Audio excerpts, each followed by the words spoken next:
The text message that changed everything was sent at exactly 2:13 a.m. on a Tuesday night when exhaustion had made Zara Williams careless with numbers. She had been hunched over her anatomy textbook for 6 straight hours, her brown eyes burning from the strain of memorizing every vessel and nerve pathway that would be tested in morning clinicals. Coffee cups formed a defensive line around her laptop, each one drained to bitter dregs as she pushed through another chapter on cardiac catheterization procedures. Her phone buzzed with a reminder about meeting her study partner Marcus at the hospital early. Without looking up from her notes, she grabbed the device and typed quickly. Meeting still on for 6 a.m. at main entrance. Bringing extra coffee and those cardiac charts we discussed. See you then. Her finger hit send before her exhausted brain registered that she had selected the wrong contact from her recent messages list. The message traveled through cellular towers and data networks, landing not in Marcus Chen's phone, but in the encrypted device of Jean Hyuk, a man whose name appeared on no public records, but whose influence stretched through every shadow of the city's underworld. He had been awake as well, seated behind a mahogany desk in his private office, reviewing reports about a shipment that had gone missing from the docks. The syndicate's operations required constant vigilance, and Jean had learned long ago that sleep was a luxury few in his position could afford. Have you ever wondered what it's like living in a city where danger and safety can shift with a single wrong number? Comment below and let me know where you're watching from, because this story proves that fate doesn't always knock politely at your door. When a message appeared on his screen, Jin's dark eyes narrowed as he read the unfamiliar words. Kadyak Chats. Main entrance. The coded language his associates used never included medical terminology, and the casual tone suggested either a new player attempting to infiltrate his network or a trap orchestrated by rival families. In his world, unexpected communications meant threats to be eliminated swiftly and without hesitation. Jean reached for the secure line that connected him to his head of security. Kim Taemin answered on the first ring, his voice alert despite the late hour. Jean, what do you need? The younger man had served the organization for 8 years, earning his position through loyalty and an exceptional ability to trace threats to their source. I need a location on this number immediately, Jean commanded, his voice carrying the quiet authority that had made him the most feared leader in the Korean syndicate's recent history. Someone is attempting contact using language I don't recognize. His fingers moved across his phone, forwarding the message to Taemin, while his analytical mind cataloged every possible explanation for the breach. Within 12 minutes, Taemin had traced the signal to a university apartment complex 15 blocks from Jin's compound. The GPS coordinates led to a third-floor unit registered under the name Zara Williams, a 24-year-old nursing student with no criminal record and no known associations with organized crime. Her digital footprint suggested exactly what she appeared to be, a hardworking graduate student splitting her time between hospital rotations and academic obligations. This information only deepened Jin's suspicion. In his experience, the most dangerous enemies often hid behind facades of innocence and respectability. The fact that this apparent nursing student possessed his private number meant either she had connections to his organization that ran deeper than public records suggested, or someone was using her as an unwitting messenger. Either possibility required immediate investigation. Jean rose from his chair, his movements controlled and deliberate as he adjusted the cuffs of his charcoal suit. At 32, he had inherited leadership of his family's territory after his father's assassination, transforming grief into the cold precision that had made him untouchable for 7 years. His presence commanded rooms without effort, a combination of perfect tailoring, rigid posture, and the absolute stillness of a predator confident in his power. The drive to Zara's apartment complex took 18 minutes through empty streets that belonged to night shift workers and insomniacs. Jin's black sedan moved silently through intersections where traffic lights blinked yellow warnings to no one, the city reduced to skeletal streetlights, and the distant glow of all-night establishments. Taemin followed in a second vehicle with 2 additional security specialists, their route planned to avoid surveillance cameras that might record their presence. They parked in the shadow of an oak tree whose branches obscured the building's exterior lighting. Jean studied the structure through tinted windows, noting the security weaknesses that would allow multiple points of entry if the situation escalated beyond conversation.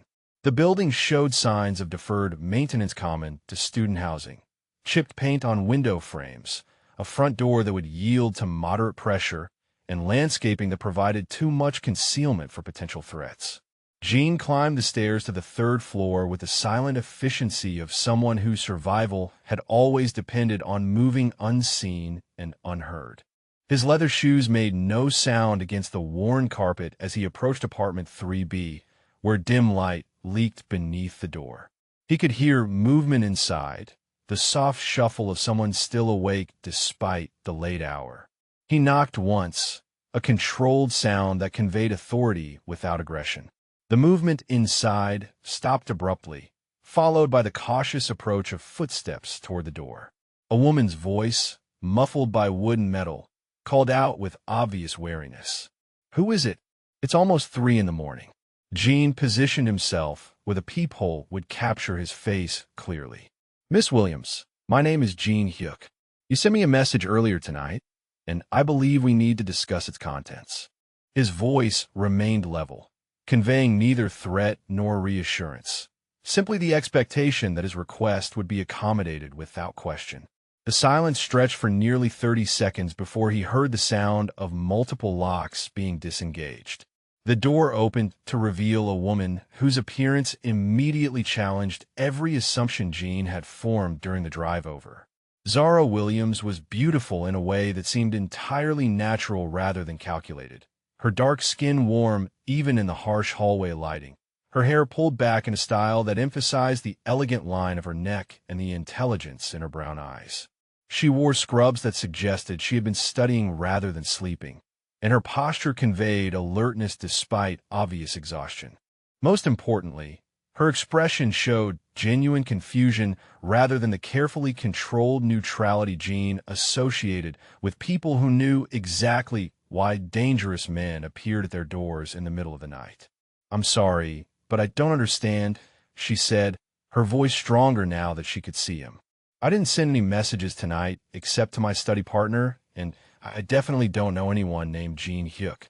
She kept one hand on the doorframe, ready to slam the door shut if his explanation proved unsatisfactory.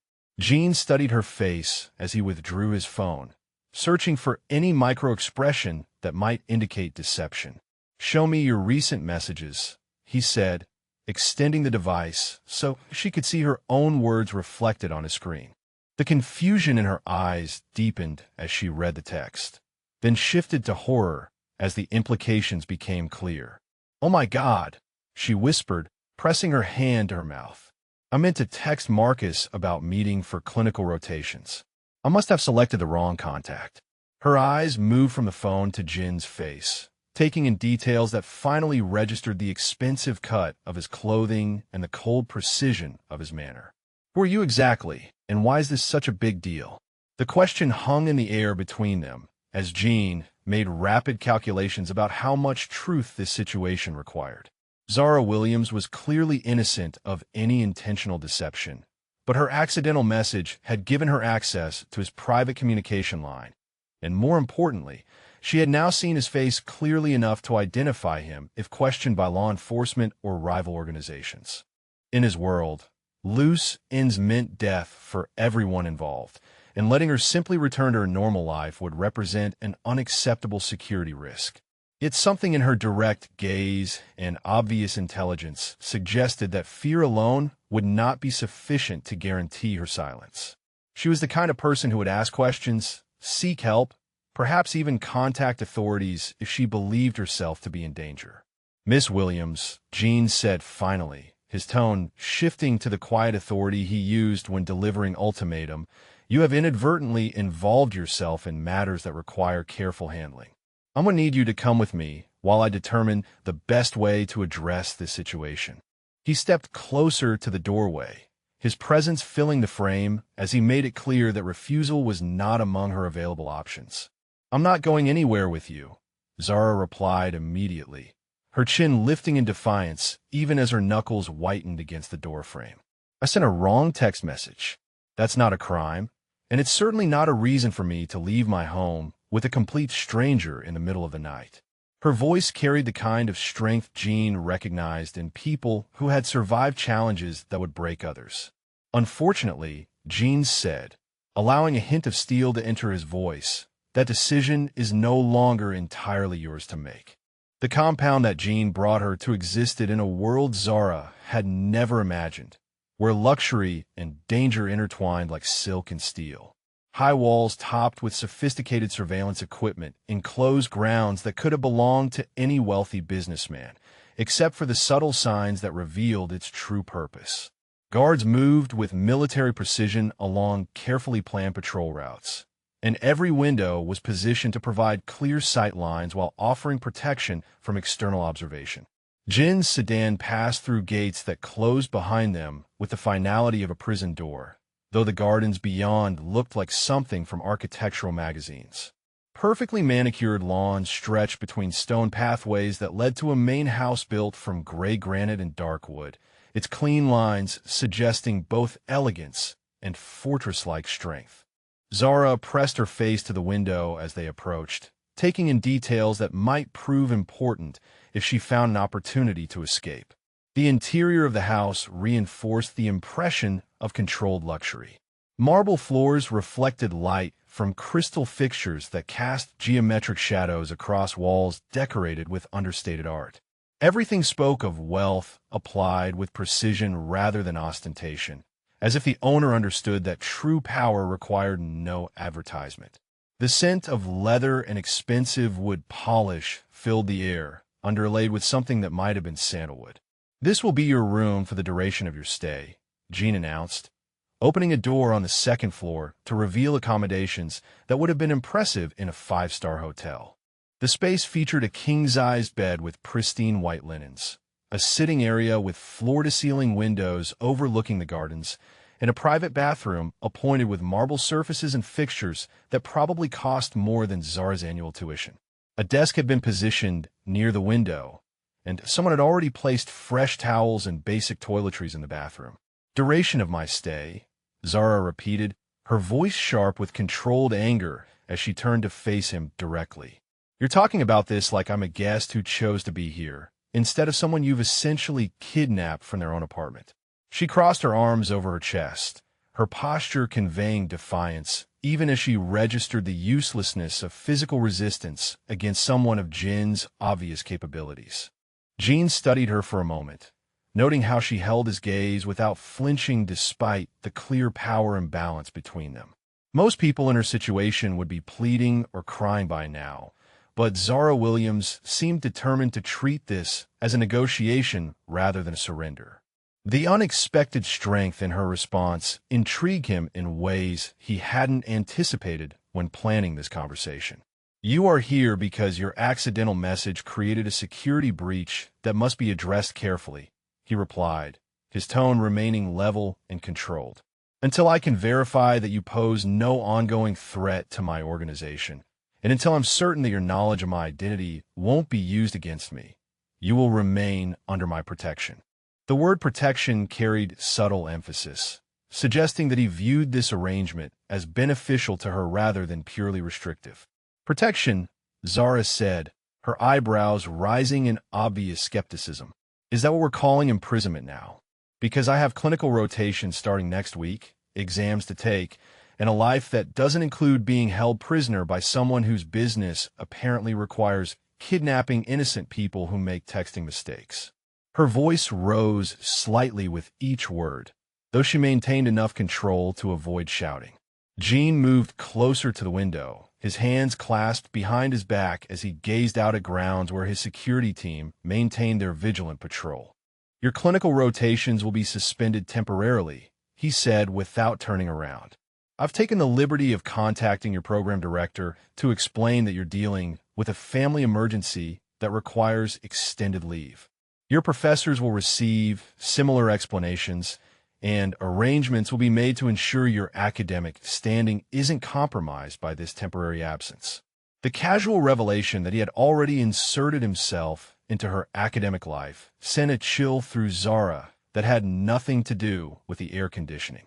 "You contacted my school," she said slowly, the implications sinking in as she realized how thoroughly he had already begun controlling her existence. "How did you even know where I study? How long have you been planning this?" Jean turned to face her again, his expression revealing nothing of his thoughts as he registered the fear finally creeping into her voice. "Information gathering is a standard precaution when dealing with potential security threats," he explained matter-of-factly. "By the time we arrived at your apartment, I knew your academic schedule, your work history, your family connections, and your financial obligations. Thoroughness in such matters is what has kept me alive and free for the past 7 years." The reminder of exactly who she was dealing with settled over Zara like cold water, forcing her to confront the reality that this man possessed resources and capabilities far beyond anything in her previous experience. Yet instead of crumbling under that realization, she seemed to gather herself, straightening her shoulders as she processed this new information and began planning her response. "Fine," she said after a long moment, her voice steadying as she shifted into the practical mindset that had carried her through nursing school and hospital rotations. "If I'm going to be stuck here while you decide whether I'm a threat to your criminal enterprise, then I have conditions. You said this was protection, which implies I get some say in how it works."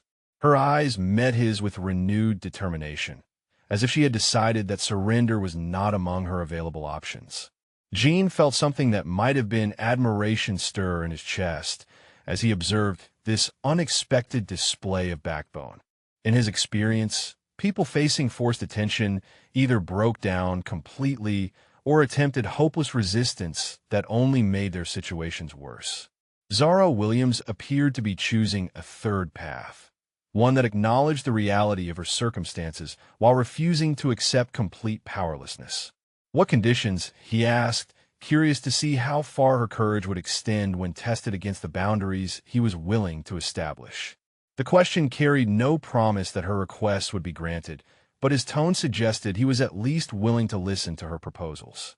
"First, I want my own space that you and your people don't enter without permission," Zara said, gesturing around a luxurious room that felt more like a beautiful cage than genuine hospitality. "I understand that you need to know where I am, but I need to know that I have somewhere private where I can think and process the situation without feeling like I'm being constantly watched." Jean nodded slowly, recognizing the reasonableness of her request, even as he mentally cataloged the security implications. The room would remain under surveillance through discrete cameras, but he could establish protocols that gave her the illusion of privacy while maintaining necessary oversight. "Acceptable," he said simply. "Second, I want access to my educational materials and the ability to continue my studies remotely," Zara continued, emboldened by his agreement to her first condition. "If you're going to disrupt my academic schedule, I need to ensure that I don't fall behind in coursework that took me years to reach. Nursing school isn't something you can just pause and restart without serious consequences." This request required more consideration, as educational materials might provide her with communication opportunities that could compromise security. However, Jean recognized that completely cutting her off from her academic identity would likely increase her desperation and willingness to attempt escape. Controlled access could actually work in his favor by giving her something to focus on other than planning resistance.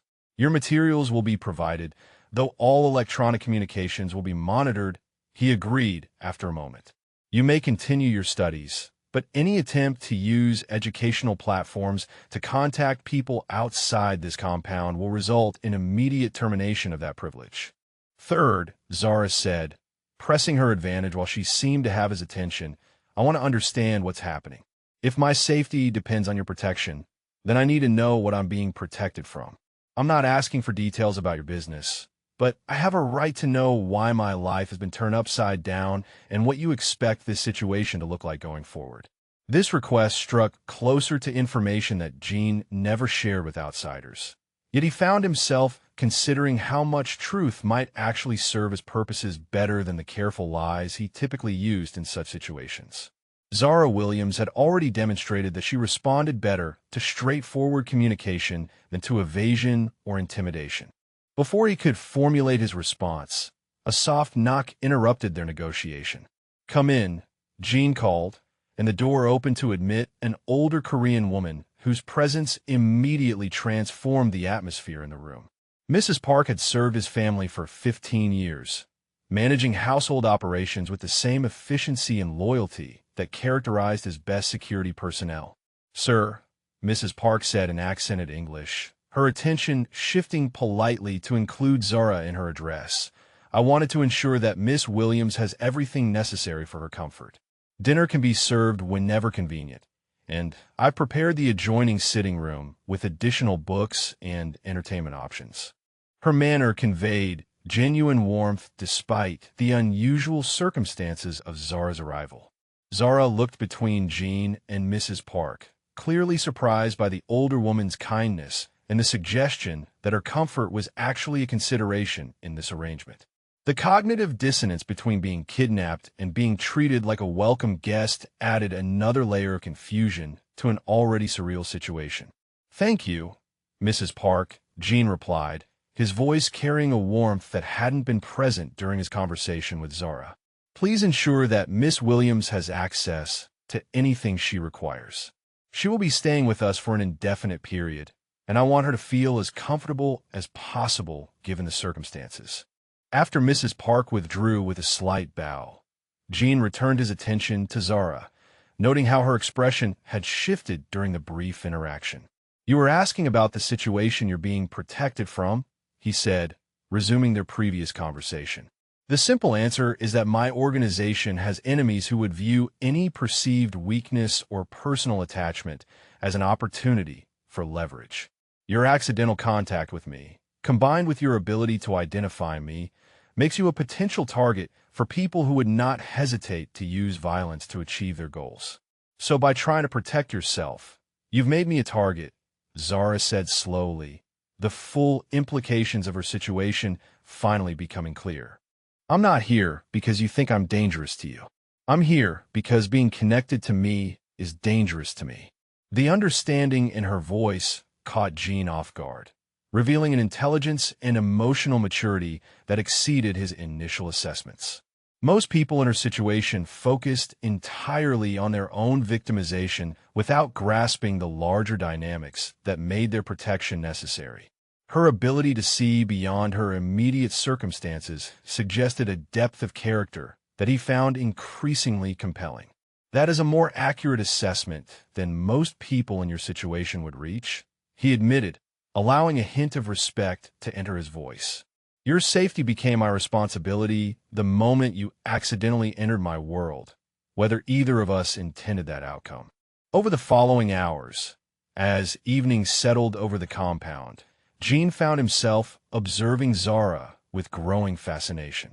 Rather than retreating into despair or continuing futile protests, she had begun adapting to her new environment with remarkable resilience. She accepted dinner with Mrs. Park, asking thoughtful questions about the household routine and expressing genuine gratitude for the older woman's consideration. When Tamien arrived to brief Jean on additional security measures, he discovered Zara calmly reading through the nursing materials that had been delivered to her room. She looked up as they entered, offering a polite nod that acknowledged their presence without suggesting either fear or inappropriate familiarity. Her composure under circumstances that would have broken most civilians impressed both men, though they were careful not to express that observation in her presence. The moment that truly captured Jin's attention came when Tamien mentioned a minor injury that one of the perimeter guards had sustained during equipment maintenance. Without hesitation, Zara set aside her textbook and asked if she could examine the injury, explaining that her nursing training included emergency care and wound assessment. Jean watched as she knelt beside the injured guard, her hands steady and professional as she cleaned and evaluated a deep cut that had sliced through the man's forearm. Her touch was gentle but confident, and she spoke to the guard in the same calm, reassuring tone she might have used with patients in a hospital setting. When she recommended stitches that would require proper medical attention, her assessment proved exactly correct. That is impressive skill, Jean observed after the guard had been sent for professional treatment. Most people would have been too overwhelmed by their own circumstances to notice someone else's injury, let alone offer competent assistance. Zara looked up from washing her hands, meeting his gaze directly as she responded. "Taking care of people is what I trained to do," she said simply. "That doesn't stop being true just because my own situation is complicated." Her voice carried no self-pity or dramatic emotion, just a matter-of-fact certainty of someone who understood her own principles. In that moment, Jean realized that Zara Williams represented something he had never encountered before. A person whose strength came not from hardness or aggression, but from an unshakable commitment to caring for others even when she herself was vulnerable. The discovery left him strangely unsettled, as if she had revealed a need he hadn't known existed. The confrontation that had been building for days finally erupted on a Thursday morning when Zara decided she could no longer tolerate the undefined nature of her captivity. She had spent the previous night lying awake, analyzing every interaction with Jean and growing increasingly frustrated with her own emotional responses to his presence. The man who held her against her had somehow become the most compelling person she had ever encountered, and that realization filled her with a fury that demanded immediate action. She found Jean in his office, seated behind the mahogany desk where stacks of documents competed for space with multiple secure phones and computer monitors displaying information she couldn't decipher. He looked up as she entered without knocking, his dark eyes taking in her determined expression and rigid posture with the analytical attention he applied to all potential threats. The expensive suit he wore today was charcoal gray, perfectly tailored to emphasize the controlled power of his movements. "We need to talk," Zara announced, closing the door behind her with more force than necessary. The sound echoed through the room like a challenge, establishing the confrontational tone she intended for this conversation. "I've been here for almost 2 weeks, and I still don't know what you're planning to do with me, or how long you expect this arrangement to continue." Jean set aside the document he had been reviewing, giving her his complete attention in a way that was both flattering and intimidating. "Please sit," he offered, gesturing to one of the leather chairs positioned in front of his desk. His voice remained level and controlled, but she could see tension gathering in the lines around his eyes. "I don't want to sit," Zara replied sharply, beginning to pace across the Persian rug that defined his office space. "I want answers. Real answers, not the careful non-explanations you've been giving me for the past 13 days. When does this end? What has to happen for you to decide I'm not a threat? What exactly are the terms of my release?" Jean watched her movement with the focused attention of a predator tracking prey, though his expression suggested fascination rather than aggression.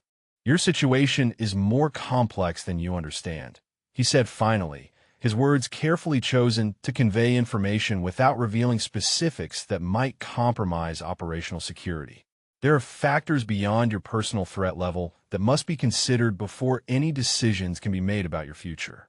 "That's exactly the kind of meaningless response I'm talking about," Zara shot back, stopping directly in front of his desk to face him across the polished wood surface. "You've had 2 weeks to investigate every aspect of my life. You know I'm not involved with any criminal organizations. You know I don't have information that could damage your business. You know I'm exactly what I appear to be, a nursing student who made a texting mistake. So what's really keeping me here?" The directness of her question caught Jean off guard, forcing him to confront motivations he had been avoiding through deliberate focus on security protocols and procedural justifications. The truth was that his reasons for maintaining her captivity had evolved significantly from their initial foundation, but acknowledging that evolution would require admitting vulnerabilities he had never previously experienced. "Your innocence is not in question," he admitted after a long pause, his voice carrying a weight that suggested the admission cost him something significant.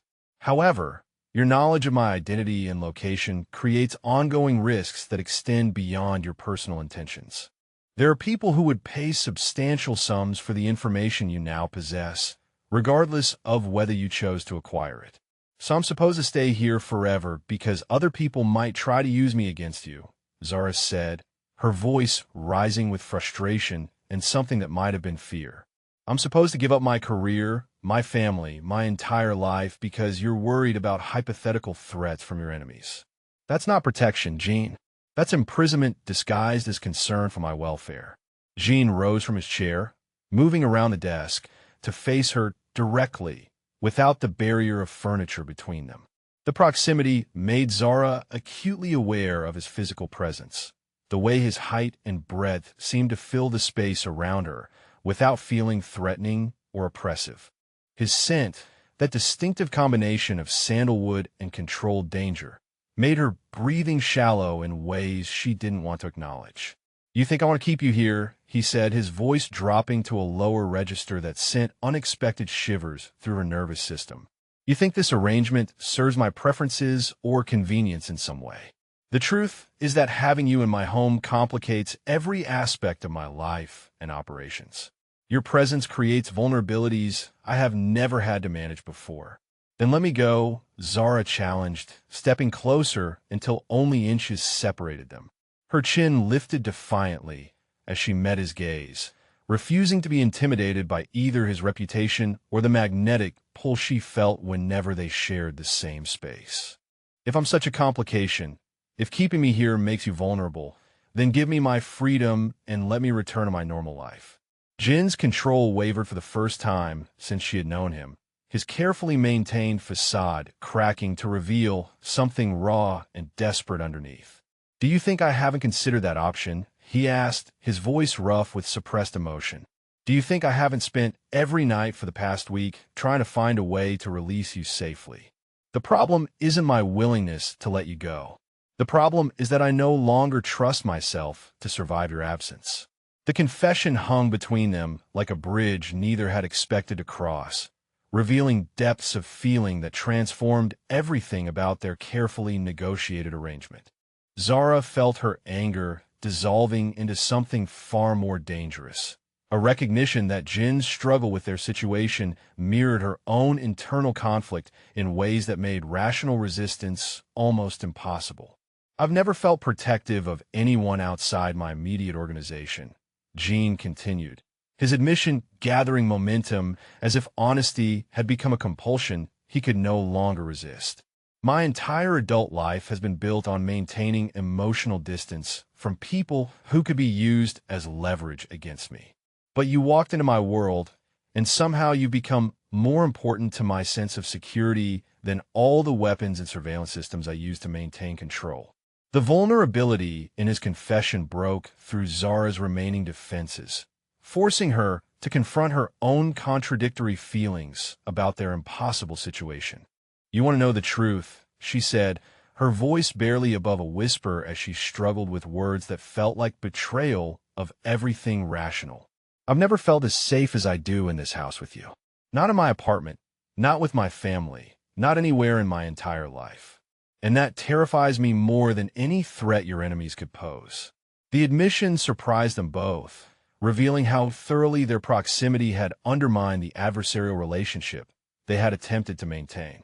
Jin's eyes darkened as he processed her words, recognizing in them an echo of his own unwilling attachment to someone who should have remained a temporary complication rather than becoming essential to his emotional equilibrium. "We can't allow this to continue," he said, though his voice lacked conviction as his gaze dropped to her lips and then returned to her eyes with obvious effort. "What we're feeling, what's developing between us, it compromises everything we both need to protect. Your freedom, my security, the safety of everyone connected to either of us." "I know," Zara whispered, even as she found herself leaning closer to him, drawn by a magnetism that seemed to operate independently of conscious decision. "This is insane. You kidnapped me. You're holding me prisoner. I should hate everything about you and this situation. Instead, I look forward to seeing you every day, and I panic when I think about leaving this place and never seeing you again." Jin's hand rose to cup her cheek, his thumb tracing the line of her jaw with reverent gentleness that contradicted everything about his dangerous reputation. For a moment that stretched like eternity, they remained frozen in the space between acknowledgement and action, both recognizing the precipice they had reached without quite being able to step back from its edge. The kiss that almost happened was prevented only by Jin's supreme effort of will as he forced himself to step back, putting necessary distance between them while his breathing remained unsteady and his eyes showed the cost of his restraint. "This cannot happen," he said firmly, though his voice shook with the effort required to maintain that position. "I will not take advantage of a situation I created through force." Zara felt the loss of his proximity like a physical ache, her body still responding to the nearness that had promised something she hadn't known she needed. "You're right," she agreed, though every instinct screamed against the logical necessity of their separation.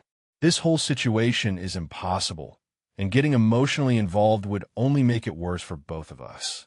Jin moved to the window, putting the width of the room between them while he struggled to reassemble his professional composure. "I've made my decision," he announced, his voice regaining its customary control though tension remained visible in the set of his shoulders. "The risks of keeping you here no longer outweigh the risks of your release. I'll make arrangements for your safe return to your normal life, with protections in place to ensure your ongoing security." The relief Zara expected to feel at this declaration never materialized, replaced instead by a hollow disappointment that revealed how thoroughly her priorities had become confused during their weeks of proximity. When she spoke, her voice carried none of the gratitude he probably expected for her impending freedom. When she asked simply, not trusting herself to say more without revealing the depth of her conflicted feelings about his decision to release her. Jin turned back to face her, his expression unreadable as he delivered information that should have been cause for celebration. "Tomorrow night," he said, "I've arranged for documents that will allow you to return to your studies without academic penalty, and your family will never need to know about your absence. You'll have a new phone with a secure number, and there will be discreet protection in place, but your life will return to normal." The finality in his voice made clear that the decision was absolute, leaving no room for negotiation or reconsideration. Zara nodded her understanding, not trusting her voice to remain steady if she attempted to respond with words. As she turned to leave his office, the weight of impending separation settled over both of them like grief for something that had never been allowed to fully exist. Neither of them noticed the urgent message that appeared on Jin's secure phone while they wrestled with their personal crisis, a communication that would render all discussions of her release tragically irrelevant. The urgent message that had interrupted Jin's conversation with Zara contained intelligence about a coordinated assault plan by the Yamamoto faction, a rival organization that had been testing the boundaries of his territory for months. The attack was scheduled for the following evening, targeting 3 of his most profitable operations simultaneously in an attempt to draw his security forces away from the compound. Jin had no choice but to respond personally, taking his most experienced operatives to coordinate the defensive assets that represented years of careful development. Before leaving, he increased security at the compound to maximum levels, positioning additional guards at every access point and establishing protocols that should have made penetration impossible. Mrs. Park received strict instructions to keep Zara in her room until his return, while Taming deployed electronic countermeasures that would detect any unauthorized approach to the property.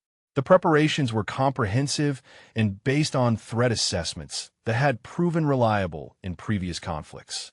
What Jin couldn't have anticipated was that the Yamamoto faction had been conducting surveillance of his compound for weeks, mapping patrol routes, and identifying vulnerabilities through patient observation. Their leader, Kenji Yamamoto, had noticed the unusual presence of a young black woman whose importance to Jin became evident through the resources dedicated to her protection. The intelligence opportunity presented by this apparent personal attachment was too valuable to ignore. Zara spent the first part of Jin's absence in her room, alternating between relief that his departure had delayed their complicated farewell and anxiety about the reasons that had required his immediate attention. Mrs. Park brought dinner at the usual time, but her manner seemed strained despite obvious efforts to maintain normal routines. The older woman's tension was subtle, but unmistakable to someone who had learned to read the emotional undercurrents of the household during her weeks of captivity. The first sign of trouble came at 9:47 p.m. when the power failed throughout the compound, plunging the entire property into darkness that should have triggered immediate backup systems. Instead, the darkness persisted for nearly 3 minutes, creating a window of vulnerability that professional intruders could exploit with devastating efficiency. When emergency lighting finally activated, it revealed that the main security office had been compromised and several guards had been neutralized through methods that left them unconscious but alive. Zara heard the commotion from her room, recognizing immediately that the sounds filtering through the walls indicated violence rather than routine maintenance or training exercises. Her nursing instincts kicked in automatically, overriding personal safety concerns as she realized that people were being hurt and might need medical attention. She grabbed the first aid supplies she had requested for her studies and moved toward the hallway despite every rational argument for remaining hidden and safe. The scene she discovered was controlled chaos, with household staff helping wounded security personnel while trying to establish communication with Gene and his absent team. 3 guards had sustained serious injuries during the initial assault, including knife wounds and blunt force trauma that required immediate attention to prevent shock and blood loss. Mrs. Park was attempting to coordinate care with limited medical knowledge while maintaining contact with external emergency services. Zara immediately took charge of the medical situation, her training asserting itself despite the surreal circumstances of treating gunshot wounds and combat injuries in the elegant hallway of a criminal leader's compound. She moved between patients with clinical efficiency, prioritizing life-threatening injuries while providing clear instructions to Mrs. Park and the other staff about pressure points, elevation techniques, and signs of deteriorating condition. "Let me see that wound," she instructed one of the conscious guards, whose arm had been sliced open during hand-to-hand combat with an intruder. "This needs immediate suturing, but I can control the bleeding until we get you proper surgical care." Her hands worked steadily as she spoke, cleaning and dressing the injury with supplies that seemed inadequate for trauma medicine, but would have to suffice until professional help arrived. The guard, a young man named Chun who had always treated her with respectful courtesy, looked up at her with obvious gratitude mixed with concern for her safety. "Miss Williams, you shouldn't be here," he said through gritted teeth as she worked on his arm. "If there are still intruders in the compound, you need to get to the safe room until Mr. Jean returns." "I'm not leaving wounded people when I can help," Zara replied firmly, her attention focused on stopping the bleeding that could become dangerous if left untreated. "You need medical attention, and I'm the only person here with training to provide it. We'll worry about my safety after everyone's injuries are stabilized." Her commitment to treating the injured, even when doing so put her at personal risk, impressed everyone present and demonstrated a courage that went far beyond professional obligation. Mrs. Park coordinated with local hospitals while Zara provided field medicine that kept serious injuries from becoming life-threatening. The crisis revealed leadership qualities in her that had been hidden during the relative calm of her captivity. The second wave of the assault came 43 minutes later, when Zara was in the kitchen helping Mrs. Park prepare additional medical supplies.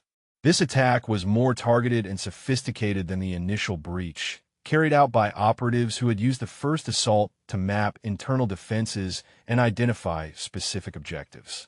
Their goal was not to control the compound, but to extract one particular asset, the woman whose importance to Jean Hyuk had been confirmed through weeks of careful observation. Smoke grenades detonated simultaneously in 3 locations, filling critical areas with dense clouds that disrupted visibility while masking the movement of intruders who navigated the confusion with obvious familiarity. Zara heard Mrs. Park calling her name through the chaos, but the sound became distant and distorted as the smoke reached the kitchen and made breathing difficult. When hands grabbed her from behind, Zara's first instinct was to fight with every technique she had learned during nursing school safety training. She drove her elbow backward into her attacker's ribs, hearing a satisfying grunt of pain before a second assailant immobilized her arms. A cloth pressed over her nose and mouth carried the distinctive odor of chemical sedatives, and her consciousness began to fade despite her desperate attempts to hold onto awareness. The last thing she heard before darkness claimed her was Mrs. Park screaming her name and the sound of additional vehicles arriving at the compound. Whether the new arrivals represented rescue or further threat, she would never know, as the sedative dragged her into unconsciousness that felt like drowning in black water. Jean received word of the assault while coordinating his response to the Yamamoto attacks across the city, and the news that Zora had been taken hit him like physical trauma. For a moment that stretched into eternity, every other consideration vanished as the implications of her capture overwhelmed his ability to process tactical information. The woman who had somehow become essential to his emotional equilibrium was now in the hands of people who would use her as leverage in ways that could destroy them both. The transformation that overtook Jean in the following minutes was unlike anything his subordinates had ever witnessed. The controlled, analytical leader who had built his reputation on careful planning and measured responses disappeared, replaced by something primal and absolute in its focus. Every resource at his disposal was immediately redirected toward locating and recovering Zara, without regard for cost or operational consequences. "Find her," he commanded Tameen, his voice carrying a deadly certainty that made everyone present understand that failure was not among the acceptable outcomes. "I want every camera, every contact, every surveillance asset focused on locating the vehicles that took her. I want the Yamamoto safe houses identified and surrounded within the hour. And I want every person involved in planning this operation delivered to me alive, so I can extract information about their intentions." The mobilization that followed was unprecedented in scope and intensity, drawing on networks that Jean had spent years developing throughout the city's underworld and legitimate business community. Information flowed through channels that connected dock workers to city officials, restaurant owners to private security firms, creating a web of intelligence gathering that would have impressed federal law enforcement agencies. Meanwhile, Zara regained consciousness in a windowless room that smelled of dampness and industrial cleaning products, her head pounding from the aftereffects of chemical sedation. Her hands were bound behind her back with zip ties that cut into her wrists, and her captors had removed her shoes to prevent effective movement if she attempted escape. The precautions suggested professional experience with hostage situations. Two men sat at a metal table across from her, speaking in rapid Japanese that she couldn't understand, but whose tone clearly indicated they were discussing her value and utility. The younger man seemed nervous, checking his phone repeatedly and glancing toward the door as if expecting interruption. His older companion appeared more confident, treating her presence as a business asset rather than a humanitarian concern. "You are awake," the older man observed in accented English when he noticed her open eyes. "That is good. We need you conscious and coherent for the communications that will follow. Your Jean Hyuk will want proof that you remain healthy and unharmed when we begin negotiations for your return." Zara forced herself to remain calm despite the terror that threatened to overwhelm rational thought, drawing on training that emphasized clear thinking during medical emergencies. "Where am I?" she asked, her voice steadier than she had expected given the circumstances. "What do you want with me?" The man smiled with the cold satisfaction of someone who held complete control over another person's fate. "Your insurance," he explained matter-of-factly. "Jean Hyuk has something we require, and you represent motivation for him to be reasonable in providing it. Your safety depends entirely on his willingness to cooperate with terms that will be presented to him shortly." As if summoned by his words, a phone rang in the room, and the younger man answered with obvious deference to someone whose authority exceeded his own.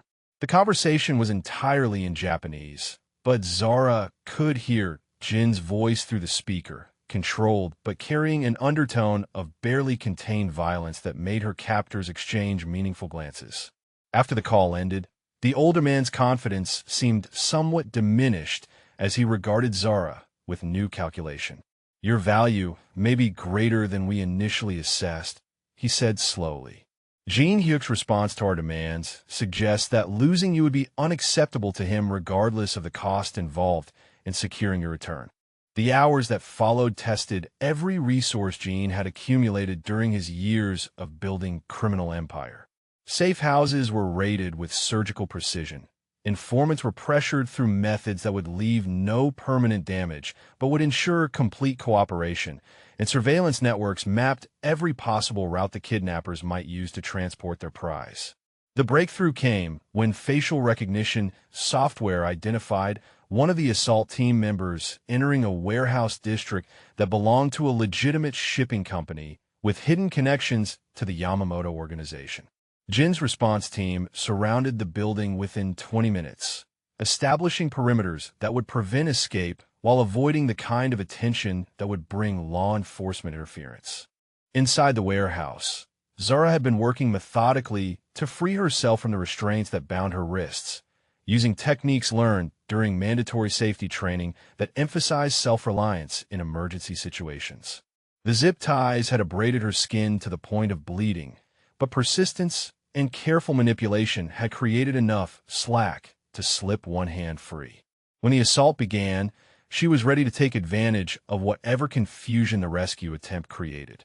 The first explosions that breached the warehouse walls provided exactly the distraction she needed to move toward what appeared to be a fire exit on the building's far side. Her nursing training had taught her to navigate chaotic emergency situations, and she applied those skills to escape while her captors focused on defending their position. Jean found her emerging from the warehouse's rear entrance, disheveled and bleeding from her wrists, but moving under her own power with the determined competence he had learned to associate with her character. The relief that flooded through him at seeing her alive and unharmed was so profound that his knees nearly buckled with the force of emotion he had been suppressing during the hours of her captivity. "Zara," he called out, his voice rough with feelings he couldn't control as he closed the distance between them. When she turned toward the sound of his voice, her face showing a combination of relief and residual fear, he caught her in his arms without conscious decision, holding her against his chest as if physical contact could somehow undo the terror of the preceding hours. "You're safe," he whispered against her hair, his arms tightening around her as the reality of her rescue finally allowed him to acknowledge how close he had come to losing the one person whose absence would have destroyed him. "You're safe now. I have you. No one will ever take you away from me again." The declaration carried weight that went far beyond the immediate crisis, establishing claim and commitment that neither of them had been willing to acknowledge before the night's events forced absolute honesty about their feelings. Zara felt the truth of his words resonate through every fiber of her being, recognizing that his protection represented more than professional obligation or temporary arrangement. "I knew you would come," she replied, her voice muffled against his chest, but carrying absolute certainty that his devotion matched her own growing attachment. "Even when I was scared, I knew you wouldn't let them keep me. I felt safer thinking about you than I ever did trying to plan my own escape." Jean pulled back just enough to study her face, his hands framing her jaw as he searched her eyes for signs of trauma that might require medical attention. The cuts on her wrists where the restraints had abraded her skin drew his attention, and his expression darkened with fury that someone had dared to cause her pain through negligence or deliberate cruelty. "They hurt you," he observed, his voice carrying deadly promise as he examined the injuries that would heal but should never have occurred. "Every person responsible for your suffering will answer for these wounds before this night is finished." The possessive protection in his declaration sent heat through Zara's body that had nothing to do with relief or gratitude, revealing depths of attraction that could no longer be denied or rationalized away. "You're mine," Jean said, his voice dropping to the intimate register that made her breathing shallow and her pulse accelerate. "What happened tonight proved that I cannot survive the thought of losing you. Whatever the consequences, whatever the complications, you belong with me now." Instead of protesting the claim or insisting on her independence, Zara found herself nodding agreement as she recognized the truth they had both been avoiding through weeks of careful distance. "Yes," she whispered, the admission carrying surrender that felt more like claiming power than giving it away. Yes, I'm yours. And you're mine too, which means you don't get to send me away tomorrow night like you planned. The kiss that followed was inevitable, carrying all the desperate relief and acknowledged love that had been building between them since the night a wrong text message had brought them together. Jin's mouth covered hers with reverent hunger, as if he could somehow absorb her essence through physical connection and ensure that no force would ever separate them again. When they finally broke apart, both breathing heavily and staring at each other with wonder at the depth of feeling they had finally allowed themselves to experience, the sounds of a security team neutralizing remaining threats provided distant soundtrack to their personal revelation. The crisis that had nearly destroyed them had instead forced them to confront the truth that their connection went far beyond convenience or circumstance. "We need to get you medical attention for those cuts," Jin said finally, though his hands remained gentle on her face, as if he couldn't quite bring himself to release her completely. "And then we need to have a conversation about what happens next, because everything has changed tonight." "Everything changed the moment I sent that text to the wrong number," Zara corrected softly, allowing herself to lean into his touch with complete trust despite every rational argument against surrendering so completely to someone whose world remained dangerous beyond her experience. "We just finally stopped fighting what was always meant to happen."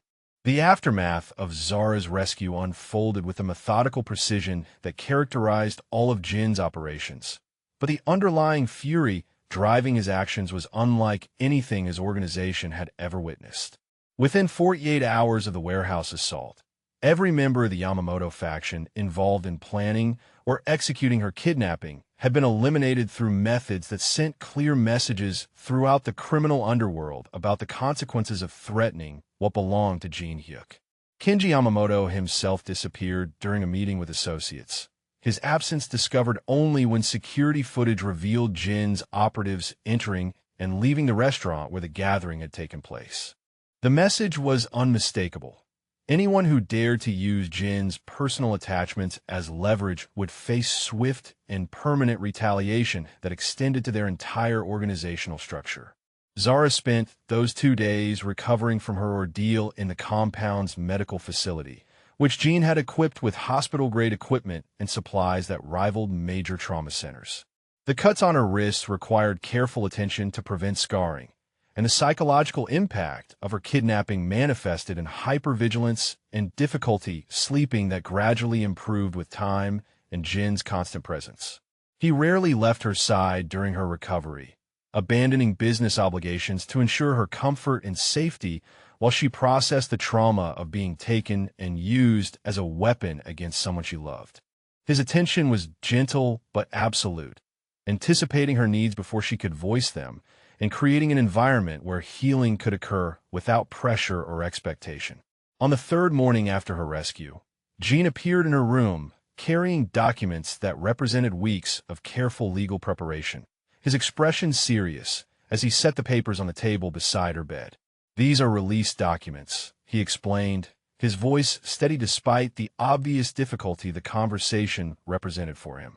"Complete amnesty agreements, witness protection protocols if you choose them, and financial compensation that will allow you to complete your education without obligation to anyone, including me." Zara looked up from a nursing journal she had been reading, studying his face as she processed the implications of what he was offering. "You're giving me complete freedom," she said slowly, recognizing the enormity of the gesture for someone whose survival had always depended on controlling every variable in his environment. "No conditions, no monitoring, no protection unless I specifically request it." "Complete freedom," Jin confirmed, though his hands clenched unconsciously at his sides as he spoke the words that could result in losing her forever. "You can return to your studies, your family, your normal life as if the past month never happened.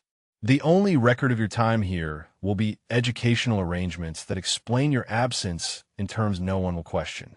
The offer represented everything Zara had initially demanded during their early confrontations, yet receiving it now felt more like loss than liberation. The past weeks had fundamentally changed her priorities and desires in ways that made returning to her previous existence feel like abandonment of the person she had discovered herself to be.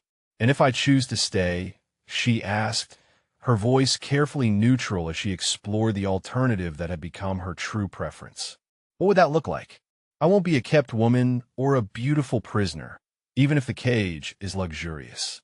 If I stay, it has to be as your equal partner in whatever life we build together." Gene moved closer to the bed, his expression revealing hope that he had been afraid to acknowledge while offering her freedom. "If you choose to stay," he said, his voice carrying the same formal weight he brought to business negotiations, "then I'm offering you complete partnership in every aspect of my life and operations. Your nursing expertise would be invaluable in managing the medical needs of our people, and your intelligence and judgment would make you an essential advisor in strategic decisions. You're offering me a role in your organization," Zara clarified, wanting to understand exactly what kind of future he envisioned for them together. "Not just as your woman, but as someone with real responsibility and authority in the work you do. I'm offering you everything I have and everything I am," Gene replied, his carefully maintained composure cracking to reveal the depth of emotion underlying his formal proposal. "My business, my resources, my protection, and my absolute devotion for as long as you'll accept them. The only condition is that you choose this life freely, without coercion or obligation beyond what your own heart dictates." The declaration carried weight that went far beyond business arrangement or romantic gesture, establishing offer of genuine partnership that would transform both their existences in fundamental ways. Zara set aside her journal and rose from the bed, moving to stand directly in front of him as she prepared to give the answer that would determine their shared future. "I choose you," she said simply, her voice carrying absolute certainty despite the magnitude of the decision she was making. "I choose this life, this partnership, this love that's stronger than anything I've ever experienced. But I have one condition of my own that you need to understand and accept."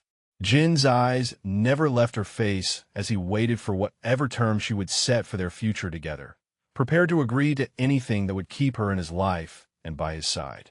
"I want to marry you," Zara continued, her directness catching him off guard despite his expectation that she would make demands. "Not because I need your protection or security, but because I need the world to understand that we belong to each other completely. I want your name and your ring and the absolute certainty that what we have is permanent and unbreakable." The proposal from her lips rather than his own left Gene momentarily speechless, though the joy that transformed his expression made words unnecessary. In his world, women were protected and provided for, but they rarely took initiative in defining the terms of commitment. Zara's boldness in claiming what she wanted revealed strength that matched his own and promised a partnership that would be truly balanced. "Yes," he said finally, his voice rough with emotion as he reached for her hands, careful to avoid the bandages that still covered her healing wrists. "Yes to marriage, yes to partnership, yes to building something together that's stronger than either of us could create alone. The answer was always going to be yes, from the moment you challenged my control in this very room and showed me what real strength looks like." Their engagement was formalized that afternoon with a ring that had belonged to Jin's grandmother, a platinum band set with diamonds that caught light like captured stars. The symbolism of family heritage combined with future promise felt perfect for a relationship that had transformed both their destinies in ways neither could have anticipated. The wedding took place 6 weeks later in the compound's garden, surrounded by household staff who had become extended family and organization members who viewed Zara's integration as natural evolution of Jin's leadership style.